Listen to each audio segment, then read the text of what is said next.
Hi. So இன்னைக்கு ஃபுல்லா ஒரே நியூஸ் தான். கோயம்புத்தூர் இஷ்யூ பத்தி. இந்த மாரி நெறைய நியூஸ் வருது. ஆனா அதுக்கான சொல்யூஷன் கிடைக்குதா அப்படின்னு கேட்டா கண்டிப்பா இல்ல. நம்ம தான் வந்து பெண்கள இழந்துட்டே இருக்கோம். அவங்களோட கேரக்டர், அவங்களோட உயிர, என்னென்னலாம் பேசக்கூடாதோ எல்லாமே பேசிட்டு இருக்கோம். ஒரு பக்கம் பெண்கள் சாதிச்சுட்டே இருக்காங்க. இன்னொரு பக்கம் பெண்களுக்கான கொடுமைகள் நடந்துட்டே தான் இருக்கு. தண்டனைகள் கடுமையாகாத வரைக்கும் இந்த பிரச்சனை நடந்துட்டே தான் இருக்கும். இன்னொரு விஷயம் எல்லா பெண்களுக்கும் ஒண்ணு சொல்றேன். நம்ம ஆண்கள நம்புறது தப்பு கிடையாது.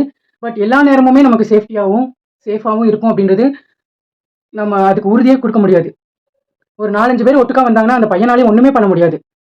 ஸோ இடம், ஏவல் தெரிஞ்சு போங்க. அந்த டைம்ல அங்க போலாமா?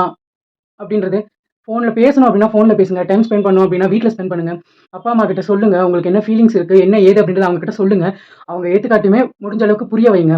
இப்படி போயி உயிர பறி குடுக்கறதுக்கு அப்பா, அம்மாங்க கிட்ட சொல்லி அவங்க என்ன பண்றாங்க அப்படின்றதுக்கு பார்க்கலாம். இன்னொரு விஷயம் என்னன்னா, நீங்க யோசிச்சு பாருங்களேன். நீங்க திடீர்னு போயிட்டு உங்க அப்பா, அம்மா கிட்ட, நம்ம கீழ கீழ தடுக்கி விழுந்துட்டோம் அப்படின்னு சொன்னாலே அவங்களால தாங்கிக்க முடியாது. நீங்க யோசிச்சு பாருங்க. உங்க பொண்ணுக்கு இப்படி ஒரு சம்பவம் நடந்துருச்சு. உயிருக்கு போராடுறாங்க. இல்ல உயிரே போயிருச்சு. அப்படின்னு சொல்லும்போது அவங்களோட மென்டாலிட்டி எனக்கு எப்பவுமே என்னன்னா, சம்பவம் நடந்தவங்கள தாண்டி சம்பவம் நடக்குது. ஒருத்தவங்க கிட்ட போய் சொல்றோம் பார்த்தீங்களா? அதெல்லாம் நாங்க நெறைய டைம் அந்த அந்த அந்த இத நாங்க அனுபவிச்சிருக்கேன். ஸோ அது வந்து ரொம்ப ரொம்ப பெயின்ஃபுல்லான ஒரு விஷயம். நம்ம சொசைட்டில பெண்களுக்கு பாதுகாப்பு கிடையாது. அது எத்தன பெரியார், எத்தன எத்தன பேர் வந்தாலுமே அவங்களுக்கு நடக்கிறது நடந்துட்டே தான் இருக்கு. நீங்க யோசிச்சு பாருங்க. குழந்தையில இருந்து போகுற வரைக்குமே பிரச்சனை, பிரச்சனை, பிரச்சனை தான். பசங்களுக்கு பணம் சம்பாதிக்கிறது மட்டும் தான் பிரச்சனை. ஆனா பெண்களுக்கு அவங்களுக்கு புடிச்சத பண்றது, அவங்களா இருக்கிறதே பிரச்சனையா தான் இருக்கீங்க. யாருக்கு எப்ப என்ன நடக்கும்? எவன் எங்க இருந்து வரானே தெரியல. ஒண்ணும் சொல்றதுக்கு இல்ல.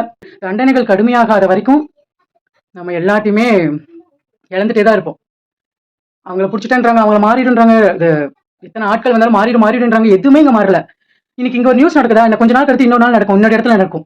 அவன கூப்பிட்டு போய் என்ன பண்ணுவாங்க? சும்மா 2 நாள் ஸ்டேஷன்ல வைக்கிறேன், அங்க வைக்கிறேன், இங்க வைக்கிறேன் அப்படி இப்படிம்பானுங்க. அதுக்கப்புறம் அவங்க பாட்டுக்கு வெளிய வந்துருவானுங்க.